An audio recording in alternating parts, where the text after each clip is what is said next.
Hey guys, top speed golf instructor Robin Rosado here, and we're going off a fresh win of Jordan Spieth winning the British Open just yesterday. So today I want to talk about what he does, his unique move in his golf swing, coming through the ball. One thing that Johnny Miller I know talked a ton about, and that's kind of his hold-off release, kind of a square release like we talked about in the top speed golf system, kind of thinking that people say, oh, he's got that little bit of that chicken wing. So let's go ahead and dive into it, seeing why that makes him so good and so consistent here on the golf course.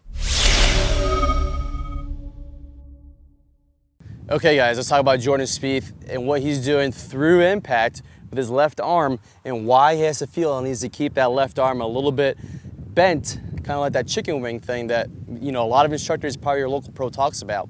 So a lot of instructors like to stray away from that left arm being bent. They always say keep that left arm really straight on the backswing and really straight on the downswing coming into the ball. And what I find the most that it creates is actually a lot of tension in the golf swing.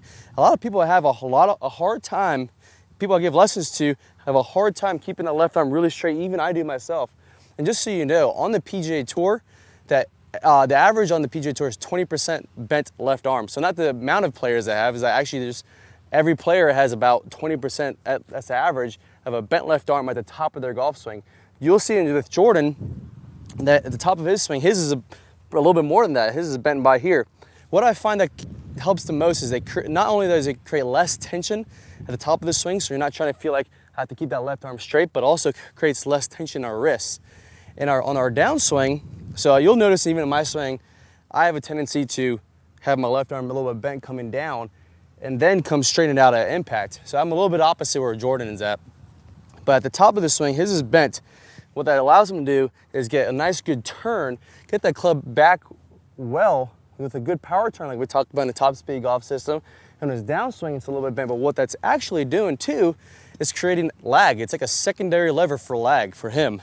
So we talk about a lot lag in our top speed golf system. That's part of the main keys on the way down is lag with our hands and our wrists and shallowing at that club early in our downswing. So we put all this focus into our hands and our wrists, but we forget what about our arms. So with Jordan, his is bending just a little bit, but mine, that's actually creating lag itself with that left arm bending just a little bit. Those wrists are creating lag. The shaft is getting closer to our body here into the ball. Impact's a little bit straight. And the second part about it with Jordan is he has that left arm coming through to where it's chicken winging just a little bit like we talk about. And so what we're gonna do, what he's trying to accomplish with that, and one thing he contributes to, and Johnny Miller talked about a ton, was how consistent he was. So if he's missing the ball, right? So most tour players miss it. Let's say our club path is about, if we're gonna miss the club, is about 3 or 4 degrees path left or right. And that creates about, I would say like 12 to 15 yards dispersion. So being a total about 30 yards dispersion from left to right, that's a ton. And that's PGA Tour average, those are pros. So amateurs, you can imagine that's gonna be probably a little bit more than that. With Jordan, it's about 1 or 2 degrees. So he has less inconsistencies in his golf swing. And he attributes that a lot to him feeling like he's holding off coming through impact and letting that left arm kind of bent a little bit. And that's what we call about in our top speed golf system. We have 2 different types of releases into ball. A square release, where we're really holding off. The logo of our glove is really going down the line. The club is traveling really straight down the line. Or a roll release. So this is square, or a roll release where our hands are really rolling hard, just like Adam Scott or Rory McIlroy or Tiger Woods, where they get this releases. So either way is fine. Jordan just does it a little bit more than others, and that's able to give him a ton of consistency, really feeling he can get that logo of the glove and his left elbow maybe going down the line longer, really holding off that finish and onto his follow through. So that's why he's so good at being really consistent with his ball striking and his drives. So I'm gonna hit one here for you, see if I can feel like I'm holding, straightening out, swinging more down the line. So maybe give me a little bit straighter ball flight. Let me see if I can get one here for you.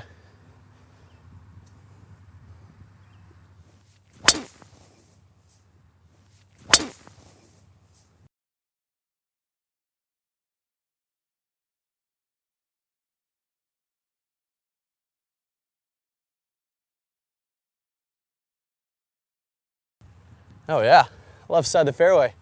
Drew a little bit, but not bad. All right, guys, really trying to feel that left arm. Try to copy Jordan Spieth out there, holding it off, swinging down the line. All right, guys, have fun, play well, and good luck. Hey guys, I hope you really enjoyed that video talking about Jordan Spieth and what he does unique in his golf swing as far as having a square release and having a little bit of that left arm holding off of the club onto his follow through. So I mentioned in the video a little bit about the roll release. So this is going to be a preview here playing in a second, talking about the straight line release that we talked about in Top Speed Golf System. That helps also the other part of releasing the club and not just having a square release as well. So go ahead and click on that iCard, watch the full version on our website, plus 5 free bonus videos on there for you. All right, guys, good luck, have fun, and play well as always. A common misconception I see is that we want to create lag and we just want to hold that lag all the way on through contact and get as much lag as we can coming through contact, and that's simply not true. In the release section, we're going to talk about how to turn that lag into energy, how to turn that into speed so that you can hit it very far and do it, like we mentioned, without hardly any effort at all. And as we're coming through contact, we're going to fully release this angle as we're about 45 past contact. So if I draw, a 45-degree angle, I should be looking at both arms, nice and straight, the club splitting those arms, so that by releasing the club, by getting this angle to release as we're coming through contact, that's what's going to create the speed. Our hands are moving a very short distance, our club is moving a very long distance through contact, and it creates that whip-like effect. Very different swings, hitting the exact same position. So first let's take a look at Dustin Johnson, releasing the club 45 past. And the reason we're going to see such different swings producing similar positions is that this is the real physics of how this has to happen. Here we're looking at Sergio Garcia. Again, we're going to see tons